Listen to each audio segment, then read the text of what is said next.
কোটি লোক পেয়ে গেছে, এখানে একজনও পায়নি। কেন? দিদিমণি দিচ্ছেন না। দিদিমণি যদি অংশগ্রহণ না করেন পাবো না।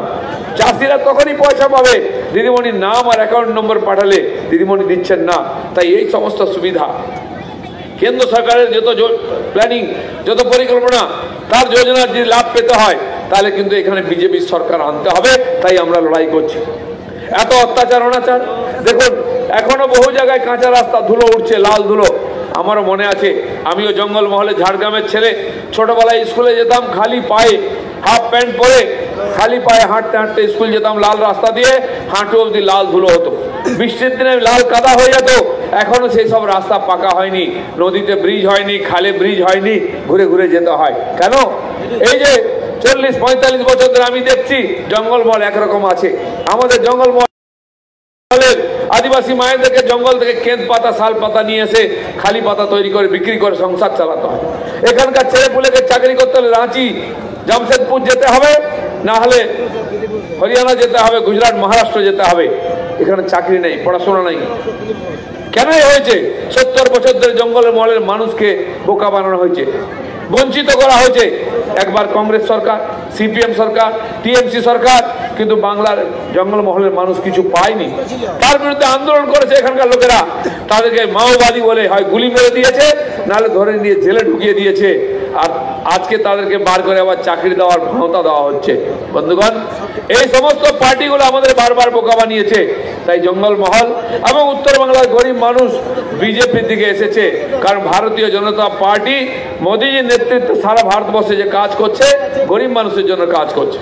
সমস্ত যোজনা গরিব মানুষের জন্য করেছে। প্রথমবার মানুষ বাড়ি পাচ্ছে, শৌচালয় পাচ্ছে, ফ্রিতে রেশন পাচ্ছে, ভাতা পাচ্ছে, বাড়িতে গ্যাস পাচ্ছে, সিলিন্ডার পাচ্ছে। এর আগে কোনো প্রধানমন্ত্রী দেয়নি, মোদীজি দিয়েছেন। তাই বাকি যে প্রকল্পের টাকা পয়সা আমরা পাচ্ছি না, সেটা যদি পেতে হয় দিল্লিতে যেমন মোদী সরকার, পশ্চিমবাংলায় বিজেপি সরকার নিয়ে আসতে হবে, তবেই সম্ভব, না হলে আপনি পাবেন না। দিদিমণি আবার আজকাল নতুন নতুন ভাওতা দিচ্ছেন, স্বাস্থ্যসাথী কার্ড। সেই কার্ডে কি হবে? সেই কার্ড নিয়ে হসপিটালে গেলে বলছে এই কার্ডে কিছু পাওয়া যায় না। আরে রেশনও পাওয়া যায় না, একটা চাও পাওয়া যায় না, সেই কার্ড নিয়ে কি করব? আজ পর্যন্ত কেউ সুবিধা পায়নি, কিন্তু ভোটের আগে লোককে বোকা বানাচ্ছেন কার্ড দিয়ে। কেউ বিশ্বাস করবেন না। যদি দিতে হয় আয়ুষ্মান যোজনার কার্ড দিন কেন্দ্রের, যাতে 5 লাখ টাকা পাওয়া যাবে। দিদিমণির কাছে বাজেটই নেই, টাকা দেবেন কোত্থেকে? খালি মিথ্যা কথা বলছেন। 2 বার জিতেছেন মিথ্যা কথা বলে। উনি ভাবছেন যে মানুষ আবার বোধহয় ওনার কথা বিশ্বাস করবে। কেউ বিশ্বাস করতে চাইছে না।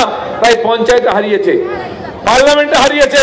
দিদিমণি বলেছিলেন 42টা আসন জিতবেন, তার ছিল 34টা, এখন হয়েছে 22টা, 12টা আসন হেরে গেছেন। আমরা ছিলাম 2টোই, পৌঁছেছি 18টায়। উনি বলেছিলেন 42 আমরা বলেছিলাম 19 হাফ আর 21 সাফ। আপনারা হাফ করেছেন, 21 সাফ করতে হবে, তবে বাংলার মানুষ অধিকার পাবে, সুরক্ষা পাবে। এখানে ভোট করতে দেওয়া হয় না। পঞ্চায়েতে অর্ধেক আসনে নমিনেশন করতে দিল না, অর্ধেক মিউনিসিপ্যালিটি কর্পোরেশনে ভোটই হচ্ছে না। মানুষ সুবিধা পাচ্ছে না, মানুষ একটা ক্যারেক্টার সার্টিফিকেট পায় না, একটা রেশন কার্ড পায় না, একটা ইনকাম সার্টিফিকেট পায় না। কারণ কর্পোরেশন ইলেকশন হচ্ছে না। বাঁকুড়া হয়নি, বিষ্ণুপুর হয়নি, মেদিনীপুর হয়নি, কলকাতা হয়নি, দুর্গাপুর হয়নি, আসানসোল হয়নি। কেন না? ভোট করলে দিদি হেরে যাবেন, বিজেপি জিতে যাবে, তাই ভোট আটকে রেখেছেন 1.5 বছর ধরে। আমি বলছি দিদি, আর কমাস পরে তো ভোট হবেই, বিধানসভা ভোট হবে। সেই ভোটে লোকে যোগ্য জবাব দেবে মানুষের সঙ্গে যে প্রতারণা করেছেন। আর তারপরে আমরা মিউনিসিপ্যালিটি ইলেকশন করব। আমি বলে যাচ্ছি, এই মিউনিসিপ্যালিটি কর্পোরেশন ইলেকশনে দিদিমণি ক্যান্ডিডেট খুঁজে পাবেন না, কেউ টিএমসির প্রতীকে আর দাঁড়াবে না। যেমন এই যে পঞ্চায়েতে যারা আমাদের ভোটকে লুট করেছিল, আমাদের নমিনেশন করতে যায়নি, জোর করে জিতেছিল, তারাই আজকে রেশনের চাল লুট করছে, তারাই রাস্তার টাকা লুট করছে, স্কুলের টাকা লুট করছে, জলের টাকা, বিদ্যুতের টাকা লুট করছে। সেই লোকগুলোকে দেখুন আপনি। 10 বছর আগে, 12 বছর আগে যখন এখানে টিএমসি ক্ষমতায় আসেনি, তখন এই লোকগুলোর অবস্থা কি ছিল? ভাঙা সাইকেলে করে ঘুরে বেড়াতো, এখন মোটরসাইকেল কিনেছে। তখন বিড়ি খাওয়ার পয়সা ছিল না, একটা বিড়ি খেত, অর্ধেকটা নিভিয়ে কানের মধ্যে রেখে দিত, আরেকবার বিকালে খেত।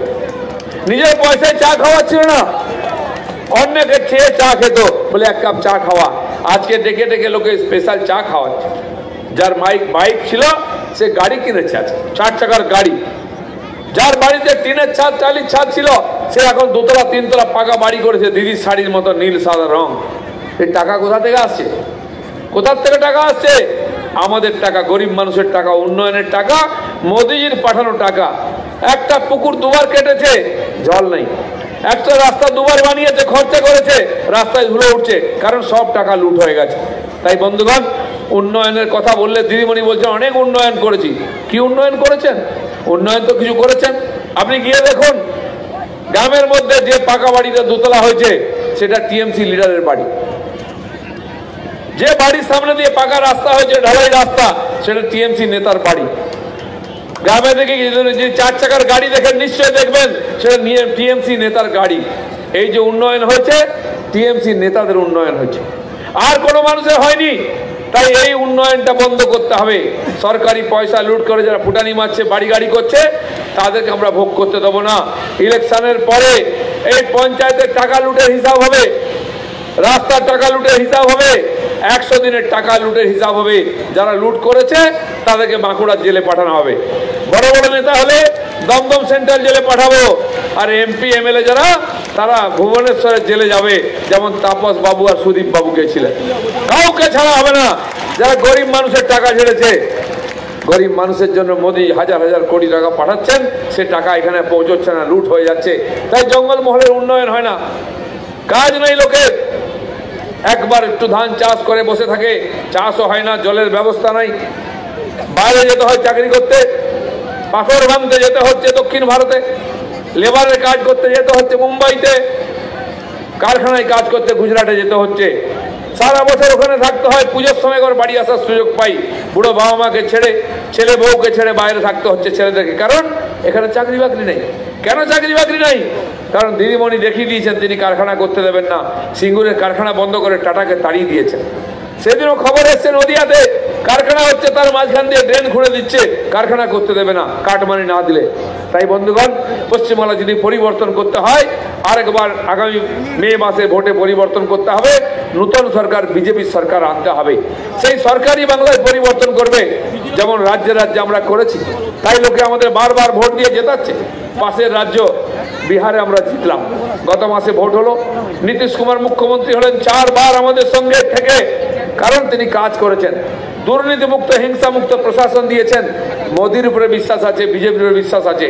ঠিক সেরকম যেখানে ভোট হয়, আমরা লোককে গিয়ে আবার হাত জোড় করে ভোট চাই। লোক যদি আমাদের আশীর্বাদ করেন, সরকার হয়, আমরা 5 বছরের কাজ করে দেখাই, আর ভোট চাইতে হয় না, লোকে যেচে আমাদের ভোট দেয়। তাই আসাম, ত্রিপুরা, মণিপুর, উত্তরপ্রদেশ, বিহার, হরিয়ানা, হিমাচল প্রদেশ, উত্তরাখণ্ড, গুজরাট, কর্ণাটক, এরকম প্রায় 15-16টা রাজ্যে ক্ষমতায় আছি আমরা। 3 বার, 4 বার, 5 বার করে আমরা জিতছি।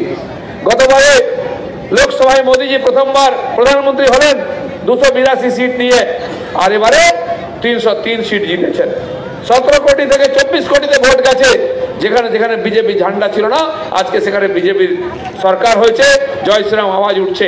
তাই পশ্চিমবাংলা যদি পরিবর্তন করতে হয়, গরিব লোকের হাতে যদি কাজ দিতে হয়, হসপিটালে যদি ডাক্তার দরকার হয়, স্কুলে যদি মাস্টার দরকার হয়, থানায় যদি পুলিশ দরকার হয়, আর বাড়ির সামনে রাস্তা, জল, বিদ্যুৎ দরকার থাকবে, ভারতীয় জনতা পার্টির সরকার আনতে হবে।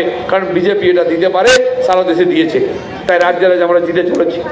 পশ্চিমবাংলা যতক্ষণ না বিজেপি সরকার আসছে, আর পরিবর্তন হবে না। গত 70-72 বছর ধরে বাংলার মানুষ প্রতারিত হয়েছেন। বাংলা পিছিয়ে গেছে, গরিব রাজ্যগুলো এগিয়ে গেছে। তাই পশ্চিমবঙ্গ যদি এগিয়ে নিয়ে যেতে হয়, মানুষের হাতে যদি কাজ দিতে হয়, শিক্ষা ঠিক করতে হয়, শিল্প ঠিক করতে হয়, আর আইন শৃঙ্খলা প্রশাসন ঠিক করতে হয়, বিজেপি সরকার করতে হবে। তাই আমরা লড়াই করছি। আমাদের কর্মীদের উপরে হাজার হাজার কেস, প্রায় 29,000 কেস দিয়েছে। 132-33 জন কর্মীকে হত্যা করেছে, গাছে ঝুলিয়ে দিচ্ছে অন্যায়ের প্রতিবাদ করার জন্য। কিন্তু আমরা পিছনে যাইনি। প্রতিদিন নতুন নতুন লোক পার্টিতে জয়েন করছেন, এখানেও অনেক মানুষ জয়েন করবেন। সবার সহযোগিতায় বাংলায় বিজেপি আসবে। সবাই মিলে লড়বো, সোনার বাংলা গড়বো। বলুন, সবাই মিলে লড়বো, সবাই মিলে লড়বো।